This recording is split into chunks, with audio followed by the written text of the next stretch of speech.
দেশটাকে সুন্দর করে গড়ে তুলতে যার যার অবস্থান থেকে এগিয়ে আসার আহ্বান জানিয়েছেন বিএনপির ভারপ্রাপ্ত চেয়ারম্যান তারেক রহমান। স্বদেশ প্রত্যাবর্তনের পর প্রথমবারের মতো নয়াপল্টন কেন্দ্রীয় কার্যালয়ে এসে সবার কাছে নিজের জন্য এবং অসুস্থ মা খালেদা জিয়ার জন্য দোয়া চেয়েছেন তিনি। মা, পিম্পল 5 দিনেই চলে যাবে। যাবে না মা।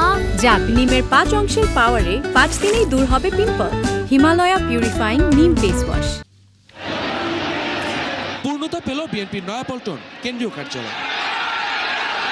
1.5 যুগেরও বেশি সময় পর যখন বিএনপির শীর্ষ নেতা তারেক রহমান নয়াপল্টনে পৌঁছান, তখন তিল ধারণের ঠাঁই নেই। নেতাকর্মীদের স্লোগানে মুখরিত হয় পুরো এলাকা। উপস্থিত নেতাকর্মীদের উদ্দেশ্যে সংক্ষিপ্ত বক্তব্য রাখেন তারেক রহমান। কেন্দ্রীয় কার্যালয়ের সামনের সড়কে ভিড় করে সাধারণ মানুষের দুর্ভোগ সৃষ্টি না করতে আহ্বান জানান তিনি।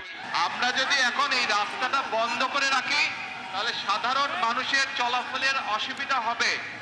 যেহেতু আমাদের আজকে এখানে কোনো কর্মসূচি নেই, সেই জন্য আমরা চেষ্টা করি যত দ্রুত সম্ভব রাস্তাটাকে খুলে দেওয়ার জন্য, যাতে সাধারণ মানুষ চলাফেরা করতে পারে স্বাভাবিকভাবে। শুভেচ্ছা বক্তব্যে দেশকে নতুন করে গড়ে তুলতে যার যার অবস্থান থেকে কাজ করার নির্দেশনা দেন দলের এই হাইকমান্ড। আমাদের যার যতটুকু অবস্থান আছে সেখান থেকে আসুন, আমরা আমাদের দেশটাকে নতুন করে গড়ে তোলার চেষ্টা করি। যার পক্ষে যতটুকু সম্ভব আমরা সচেষ্ট হই দেশের জন্য। কোথাও যদি রাস্তায় একটি কাগজ পড়ে থাকে, ময়লা হয়ে থাকে, দরকার হলে সেটাকে আমরা সরিয়ে দিব।